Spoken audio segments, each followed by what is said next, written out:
Layer skin hair and laser clinic లో latest టెక్నాలజీతో laser hair removal, anti ageing and hair fall issues కి advance treatments అన్ని ఇక cost గురించి వరి అవ్వాల్సిన అవసరం లేకుండా అందిస్తున్నారు. ఇంకా మీ కాన్ఫిడెన్స్ ని తిరిగి తెచ్చుకోండి. Get your free consultation now. Telugu వారి number 1 choice Telugu matrimony.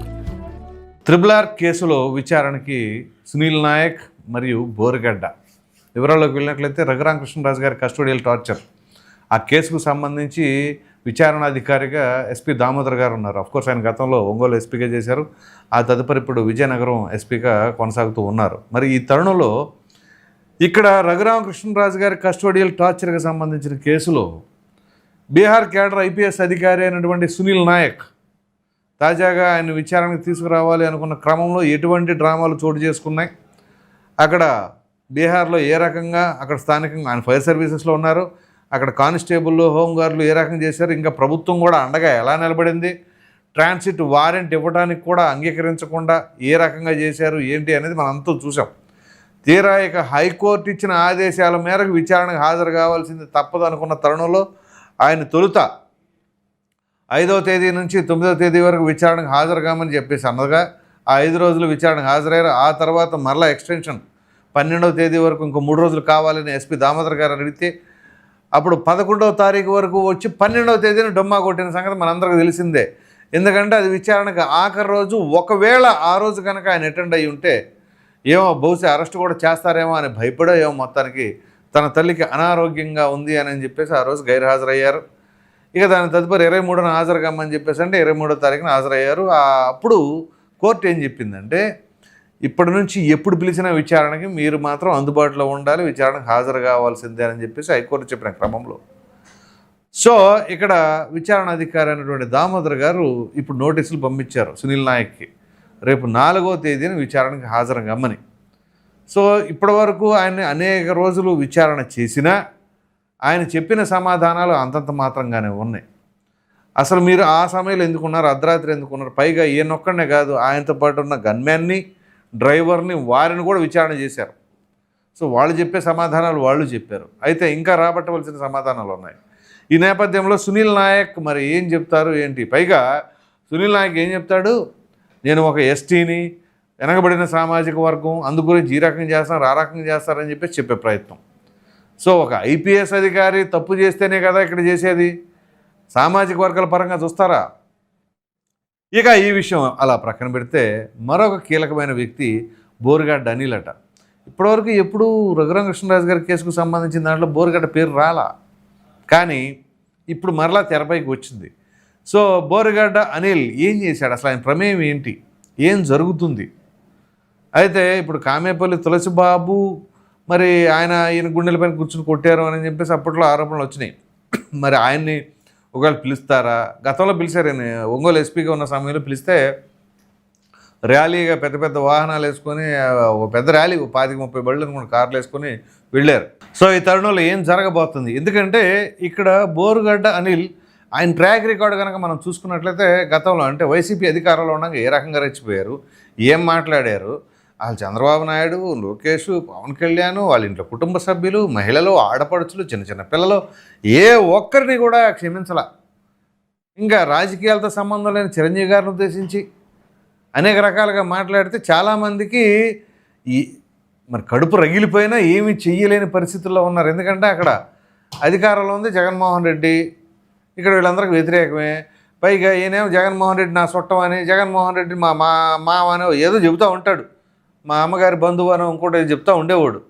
So ఇక దానికి తగ్గట్టు వేరే పార్టీలో ఉన్నా కానీ జగన్మోహన్ రెడ్డిని ఎవరైనా టచ్ చేయండి చూద్దామని చెప్పేసి అది చేసేవాడు. తర్వాత ఏది జరగాలో అది జరిగింది. కూటమి ప్రభుత్వ అధికారంలో రాగానే లిఫ్ట్ చేశారుగా, తీసుకెళ్ళారుగా, ఎలా ఉండేవాడు ఎలా అయిపోయాడు చూసాం. ఆ తర్వాత 2-3 ఛానల్స్ కనుక్కుంటే ఇంటర్వ్యూ ఇచ్చాడు. ఇచ్చినప్పుడు ఏం చేశారు ఏంటి మొత్తం క్లియర్ కట్గా చెప్పాడు. సో ఆ తర్వాత మళ్ళీ నేను బౌన్స్ బ్యాక్ అవుతాను, చట్టబద్ధంగా ఎలా చేస్తాను అలా చేస్తాను, ఎనీహౌ లెట్ హిమ్ డూ. కానీ ఇక్కడ మరి ఇప్పుడు ఈ కేసుకు సంబంధించిన దాంట్లో విచారణకు పిలుస్తూ ఉంటే మరి బోరుగడ్డ అనిల్ ప్రమేయం ఏ మేరకు ఉంది అనేది చాలా కీలకంగా ఉండబోతుంది. సో ఈ నేపథ్యంలోనే ఇక్కడ రఘురామకృష్ణరాజు గారి కేసు అంటే అది ఆషామాషి వ్యవహారం కాదు. ఖచ్చితంగా దీంట్లో ఏ3గా ఉన్నారు మళ్ళీ జగన్మోహన్ రెడ్డి. సో ఇప్పుడు బోరుగడ్డ అనిల్ని సాక్షిగా పిలుస్తున్నారా, ఏ బేసిస్లో ఇప్పుడు ఆయన పిలుస్తున్నారు అనేది చాలా కీలకంగా ఉండబోతుంది. మొన్న ఆయనకి ఇచ్చిన అది ట్రీట్మెంట్ అంటారా, లేకపోతే దానికి జరిగిన పరిణామాల నేపథ్యంలో ఎదురైన ఫలితాలు అంటారో, ఆ తర్వాత ఖచ్చితంగా పరిస్థితి ఎలా ఉంటుందంటే ఆయన మాటలను బట్టి చూస్తే మరలా పోలీస్ స్టేషన్ అన్నా, పోలీస్ నోటీసులు అన్నా ఓ పక్కన గుండెల్లో దడ పడుతుంది ఖచ్చితంగా. వెన్నులో వణుకు, గుండెల్లో దడ అనేది ఖచ్చితంగా వస్తుంది. ఒకసారి అది చూసిన తర్వాత ఆ ఎక్స్పీరియన్స్ ఫేస్ చేశారు కదా, ఏమో మరలా పిలుస్తున్నారు ఎందుకురా నాయన, ఏమైద్దో ఏంటో అనే భయం ఉంటుంది. సో అటువంటి పరిస్థితుల్లో ఇప్పుడు ఏ విషయం వచ్చినా కానీ నేను ఎప్పుడు నేను క్రిస్టియన్ని, నేను బైబిల్ చదువుతాను, జీఎస్ని ఫాలో అవుతాను అంటున్నారు కాబట్టి మరి నిజాలే చెబుతారా? సో అలా నమ్మే వాళ్ళందరూ కూడా నిజాలే చెబుతారా? ఇక్కడ ఇది చాలా కీలకంగా ఉండబోతుంది. సరే, ఇక్కడ మతం ఏంటి, కులం ఏంటి అనే దానికంటే కూడా ప్రమేయం ఏంటి? మరి ఆ రకంగా నిజంగా అంత ఇదిగా నిజాయితీగా వాస్తవాలే మాట్లాడే వాళ్ళైతే అలా పక్కన వాళ్ళని బూతులు కూడా తిట్టమని చెప్తారా క్రిస్టియానిటీలో?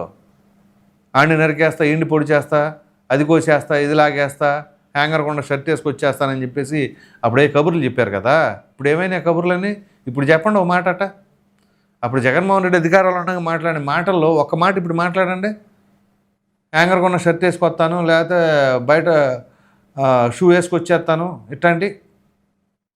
సో అయితే పోలీసుల్లో కొంతమంది ఉన్నారు మళ్ళీ ఇక్కడ. ఈయనకు కూడా రాచి మర్యాదలు చేశారు అరెస్ట్ చేసినప్పుడు. సో అవి అప్పట్లో పెద్ద వివాదం అయింది. సో ఈ రకంగా ఇప్పుడు ఈ విజయనగరం రమ్మనడంతో మరి ఏం జరగబోతుందని చాలాకి ఇప్పటివరకు ఇవన్నీ కూడా విజయవాడ, గుంటూరు ఈ ప్రెమిసెస్లోనే జరిగింది. అమరావతి, విజయవాడ, గుంటూరు ఈ పరిధిలో. సో ఇప్పుడు మొట్టమొదటిగా విజయనగరం రమ్మంటున్నారు. సో విజయనగరం అనగానే మరి ఇప్పుడు ఏంటి? ఒక పక్కన సునీల్ నాయక్, మరో పక్కన బోరగడ్డ అనిల్ ఇద్దరిని కూర్చోబెట్టి ప్రశ్నిస్తారా? ప్రశ్నిస్తే ఏం చెప్పుకుంటారు? ఒకటి గుర్తుంచుకోండి, ఇప్పుడు మనం ఏం చెప్పాలి ఏంటి అని వాళ్ళకి ఫోన్లు చేసి కనుక్కుంటారేమో. అన్నీ మానిటర్ చేస్తూ ఉంటారు. ఎవరి నుంచి ఎవరికి వస్తున్నాయి కాల్స్, ఏం మొత్తం చేస్తారు. అసలు బండారం బయటపడింది అప్పుడైనా కానీ. లేకపోతే ఇప్పుడు 4 రోజుల ముందుగానే మీకు నోటీసులు ఇచ్చారు అంటే ఖచ్చితంగా ఎవరిని అప్రోచ్ అవుతున్నారు, లాయర్ని కలుస్తారు, ఆ లాయర్ ఇంకెవరితో మాట్లాడుతున్నారు, బ్యాక్ ఎండ్లో ఎవరున్నారు అవన్నీ కూడా తెస్తారు. ఇవన్నీ ఏముందిలే అని చెప్పేసి అనుకుంటే అసలు గుట్టు రట్టయిద్ది. అప్పుడు ఖచ్చితంగా ఆ విషయాలన్నీ కూడా బయటపడతాయి. ఎంత సీక్రసీ మెయింటైన్ చేద్దామని వాళ్ళ టెక్నాలజీ పెరిగిపోయింది. ఏదో 1980s లాగా ల్యాండ్లైన్ ఫోన్ ఉండి ఎప్పుడో ఊరికి 1-2 ఫోన్లు ఉండేవి. స్ట్రీట్ లైట్లు కూడా అంతంత మాత్రంగా ఉండే. అప్పుడు అసలు ఏం ఉండేది కాదు కాబట్టి అప్పుడు ఏం జరిగినా నడిచిపోయేది. ఇప్పుడు అట్లా కాదు కదా. ఏ క్షణం ఎక్కడున్నా ప్రతీదీ అప్డేట్ అవుతూ ఉంటుంది విత్ లొకేషన్.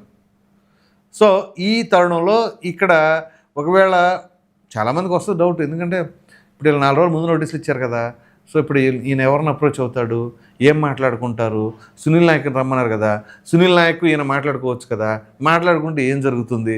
ఇలా అనేక రకాలైన అనుమానాలకైతే తావేస్తుంది. సో నిన్నేం అడుగుతారో, నిన్ను అంతకుముందు ఏం అడిగారు, ఇప్పుడు నన్ను ఎందుకు పిలుస్తున్నారు, ఇవన్నీ ముందు మాట్లాడుకుంటారు.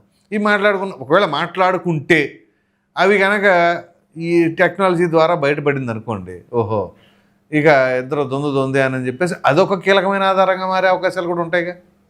సో ఆ రకంగా రఘురామకృష్ణరాజు గారి కేసుకు సంబంధించిన ఎపిసోడ్లో మరి కొత్త ట్విస్ట్ సంతరించుకుంది అనుకోవాలా? మరి సునీల్ నాయక్ పరిస్థితి ఏంటి? రేపు 4వ తేదీన పిలిచిన తర్వాత విచారణ చేపట్టి ఆ తర్వాత అరెస్ట్ అయ్యే అవకాశం ఉందా? మరి బోరగడ్డ అనిల్ ప్రమేయం ఏంటి? ఇదంతా తెలియాలి అంటే 4వ తేదీన మనకి బయటపడుతుంది. లేదా ఆ తర్వాత ఆ రోజు జరిగిన తర్వాత 5వ తారీఖునన్నా సరే దామోదర్ గారు ఏమైనా బయట పెడతారో చూద్దాం. సో మీరు ఏం జరగబోతుంది అనే మీ అభిప్రాయాన్ని అయితే కామెంట్లో తప్పకుండా తెలియచేయండి. Thank you.